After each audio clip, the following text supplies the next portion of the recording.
Hey everybody, and happy Homebrew Wednesday to you. This week is going to be more of an update video than showing anything I've got going on. I didn't get a chance to make my mead video. Okay, apparently everybody else in the household had plans for my day off that I didn't know about until, well, it was my days off. Cheers, guys. But I was able to make another batch of beer.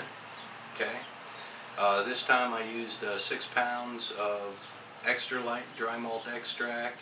Again, a pound of Crystal 40, but I did things a little differently this time. And the brew day just it just got messed up pretty quick. Not a whole lot of problems, just what I would consider minor annoyances throughout the way. Halfway through the boil, my propane tank kicked. Now I do have a backup, so I had it boiling again in short order, but the boil did stop for a few minutes. And this time I tried only doing a partial volume boil of 3 gallons instead of the 5 gallons I usually start off with.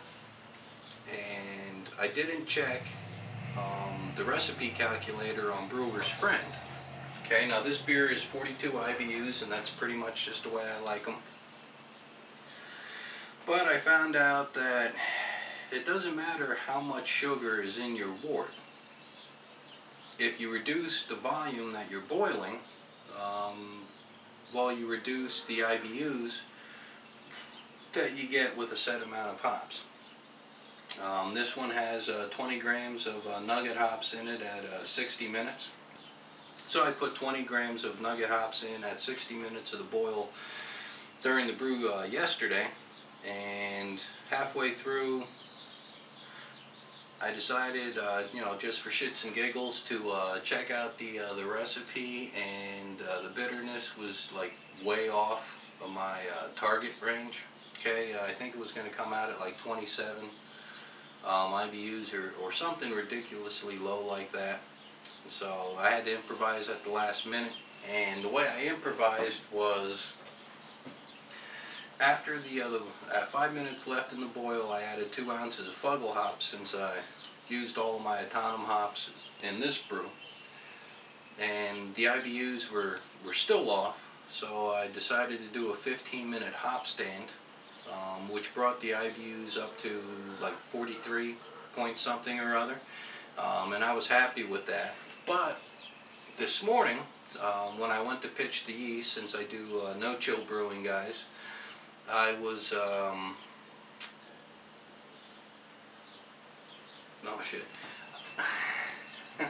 I was pleasantly surprised, to say the least, when I cracked the lid off of the fermenter.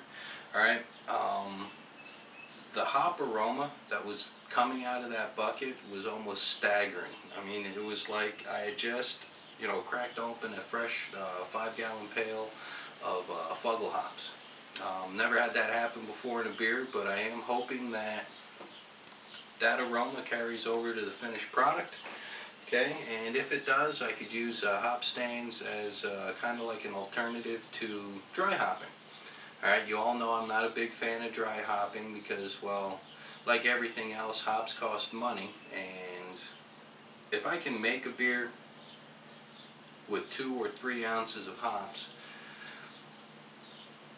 and it tastes good and there's slight aroma, I really can't see, dumping 3 or 4 ounces of hops at, say, $3.50 US per ounce in the secondary just to get it to smell like hops.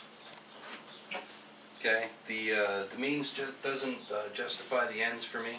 Okay, I know a lot of you guys out there probably would disagree with that, and I mean, if you dry hop and you like the results and it works for you, by all means, dry hop. It just, I haven't had very much luck with it, so I don't do it. But now I'm starting to babble. What I'm trying to say is I hope that all the aroma that's coming out of the fermenting bucket carries over to the finished beer, but time will tell, and in about 3 weeks 3.5 weeks, I'll let you guys know. Okay, a couple of updates that I have this week. My wine yeast finally did come in, so now I have everything I need to make the mead videos except time. Okay, I will try to do that next weekend. If not next weekend, definitely the weekend after, and I don't care what anybody plans for me on my day off. I'm just going to have to say no. A couple of things. I got a hold of Paul from PA Brew News, and I got a confirmation that the hops I sent them from Yakima Valley Hops arrived to them safe and sound. I also got an email last night from Corey from the Iowa Carver, right? Cheers, buddy. That the beer I sent out to him, this beer, guys, also arrived to him in one piece. Okay, made up a custom label for him, gave him a couple extra copies just in case, you know, he's into saving beer labels, that kind of thing. But let's see. Oh, and one more update, guys. I would like to give a shout out and a hey buddy to the Reverend Aunt Rogerson.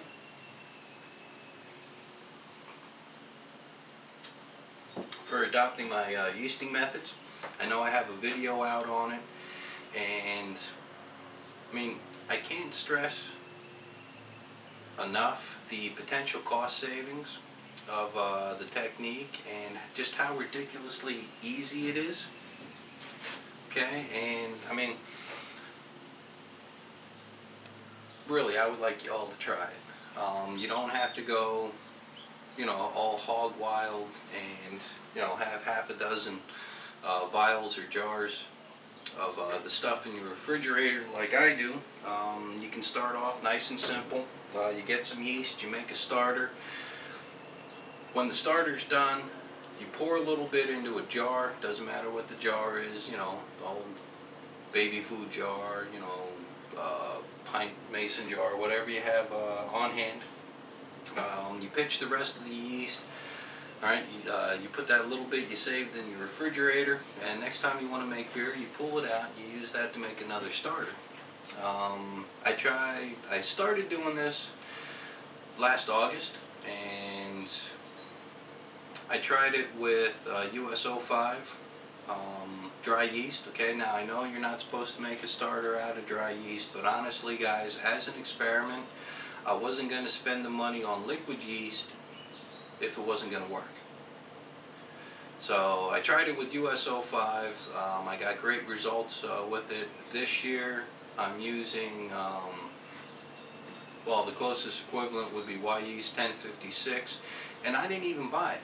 I cultivated it from a couple of bottles of Sierra Nevada Pale Ale. So, except for the Dusseldorf Alt Beer clone that I made a little while back, I haven't had to buy beer yeast in almost a year. Right? So, cheers to that, guys. Now, I know my brew year so far has been pretty shitty. You know, Northeast Pennsylvania turned into a winter wonderland. All my beers froze. Couldn't really get things going until March. Alright, this and that happens. So I haven't really made that many batches of beer this year. But I did make a fair number of batches last year. And, I mean, even if you're only using the dry yeast, and say it's $5 a pack, if you brew 10 batches of beer in a year, okay, which, you know, isn't a lot, especially guys who, you know, only do like partial batches or, you know, smaller batches or whatnot, well, in a year that's $50. And I mean, you can spend $50 on yeast, and I've done it before. I've spent a whole lot more on yeast. Or, I mean, you could spend $5 on the yeast and just take a little bit of time to make a starter, you know, the day before you want to brew, or, you know, what have you. But anyway, that's really all I got for you guys this week, okay? As always, I hope your week this far has been good. I hope the rest of your week could be even better. Until the next time we meet, take care of yourselves. Cheers in 17, guys.